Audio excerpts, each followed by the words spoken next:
भगवान के दरवाजे पर जाकर निवेदन इतना सा करना कि बाबा मेरे कर्म में अगर कुछ दुख लिखा है तो मैं भोगने को तैयार हूं, मना नहीं है। पर बाबा शंकर से, मेरे विश्वनाथ से, मेरे शंभू से, मेरे त्रिकालदर्शी, मेरे कैलाशी, मेरे अविनाशी, मेरे महंकाल, मेरे कुबेर भंडारी से इतना जरूर कहना कि बाबा मैं दुख भोगने को तैयार हूं, पर निवेदन इतना सा है, माता जब आटा उसनती है रोटी बनाने के लिए, जब आटे को उसनती है तो उस आटे में थोड़ा सा नमक डालती है। अगर ज्यादा नमक माता आटे में डाल देती है तो क्या रोटी में स्वाद आता है? मान लो 1 किलो नमक डाल दिया 1 किलो आटे में, तो स्वाद आएगा? रोटी खारी हो जाएगी, कहीं फेंकना पड़ेगा। कोई पशु भी नहीं खाएगा, कोई जीव भी नहीं खाएगा।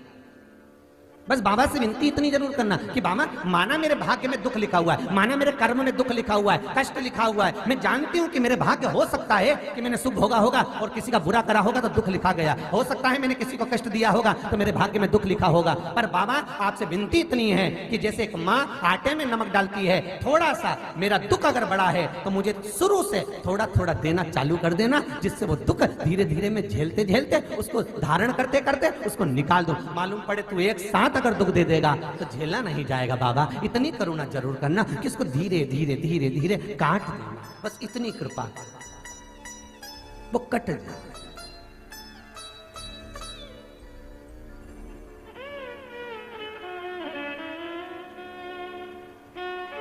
पत्रिका में देखा तो पितृदोष, किसी को दिखाया पितृदोष है,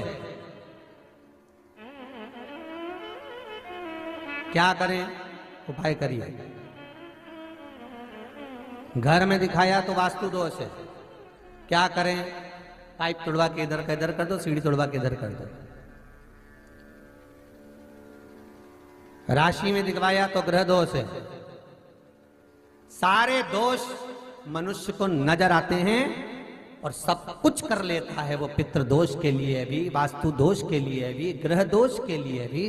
पर मनुष्य को सारे दोष नजर आते हैं। जब दुख आता है बस एक दोष नजर नहीं आता अपने कर्मों का कि पहले क्या कर कर आया है, वो भी तो दिखवाओ किसी महाराज से।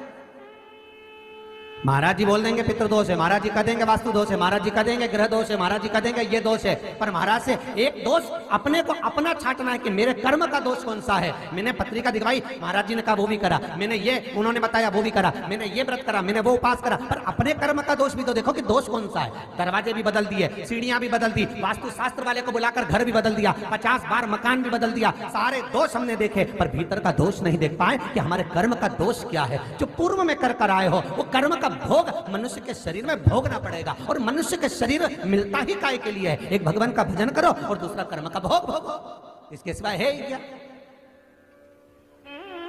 मानव का शरीर केवल 2 कारणों से मिला है, एक कर्म का भोग भोगने के लिए और एक भगवान का भजन करने के लिए। तो कर्म का भोग भी भोगना और भगवान का भजन भी करना है। तो क्यों करना है? तो शिव महापुराण की कथा कहती है कि जितना तुम भजन करते रहोगे तो ये दुख जो आता है ये धीरे धीरे कटता रहेगा। बस भजन से दूर मत होना। भजन, वो कितना सुंदर एक व्हाट्सएप पे एक मैसेज आया था, कोई ने लिखा होगा कि बस के ड्राइवर के पीछे वाली सीट पर बैठोगे तो दचका नहीं लगे, और बिल्कुल पीछे वाली सीट पे बैठ गए तो उचक उचक के निपट जाओगे, उचक उचक के परेशान हो जाओगे। दे दचका, स्पीड ब्रेकर में फिर कूदे, फिर कूदे, हाँ फिर कूदे। तो निवेदन है बस के ड्राइवर की सीट के पीछे बिल्कुल बैठ जाओ, दचका नहीं लगेगा। नजदीक रहो, भगवान के जितने नजदीक रहोगे उतना संसार का दचका नहीं लगेगा, दुख का दचका नहीं लगेगा। पर जब तुम ये भगवान से दूर हो जाते हो तो दचके भी भारी हो जाते हैं, फिर लगता हम बड़े दुखी हैं गुरुजी।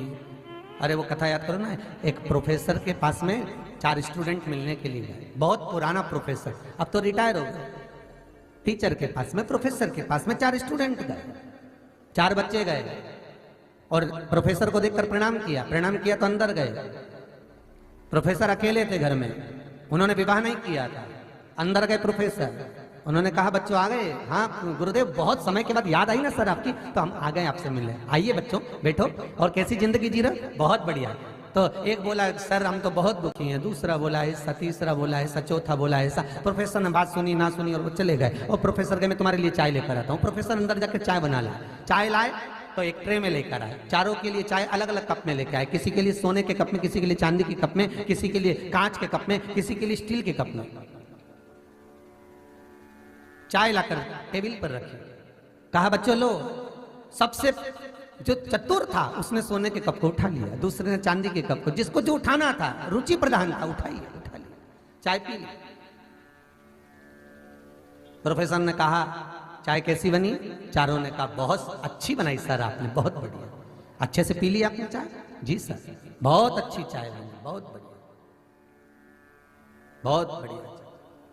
अच्छा ठीक है। अभी आप लोग कह रहे थे कि मुझे दुख है, कोई कह रहा था मुझे ये दुख है, कोई कह रहा था मुझे ये दुख है। संसार में जैसे ये कप में चाय रखी हुई है, कोई सोने का कप, कोई चांदी का कप, कोई पीतल का कप, कोई मिट्टी का कप, बस उसी तरह संसार में ये भाग्य का कप, संसार का कप सबके पास है। परिवार का किसी को सोना जैसा सुख मिलेगा, किसी को चांदी जैसा मिलेगा, किसी को मट्टी जैसा मिलेगा, पर इसके अंतर्गत ये आत्मा जो है ये चाय की तरह है, इसका एंजॉयफुल बस लगा लिया कि मैं तेरे से परेशान हूं। अगर कुछ समस्या है तो घर में निपटो ना, परिवार में। भगवान के सामने जाकर नहीं कहना कि मुझे दुख भारी है, बिल्कुल मत कहो कि ये मुझे तकलीफ है। भगवान के पास जाकर तो केवल जो उपाय बताया है वो शंकर का अनुमोदन कर लो, शिव का स्मरण कर लो, शंकर का भजन कर लो और शिव नाम जाप करते रहो।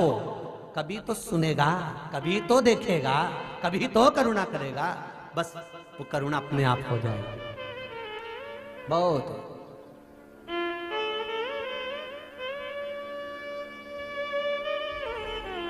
और जब वो करुणा करता है तो महाराज दुनिया कितनी भी पांव पकड़कर खींच ले, दुनिया कितनी भी बुराई कर ले, दुनिया कितनी भी निंदा कर ले, दुनिया कितना भी अपशब्द कह ले, दुनिया कितना भी ताना दे ले, पर जब मेरा विश्वनाथ करुणा करता है तो फिर किसी की भी नहीं चलती महाराज, किसी की, फिर किसी की ना चलती।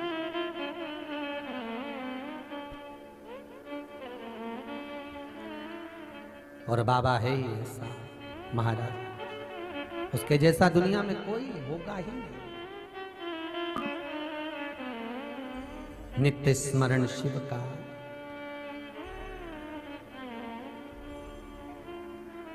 हर भोले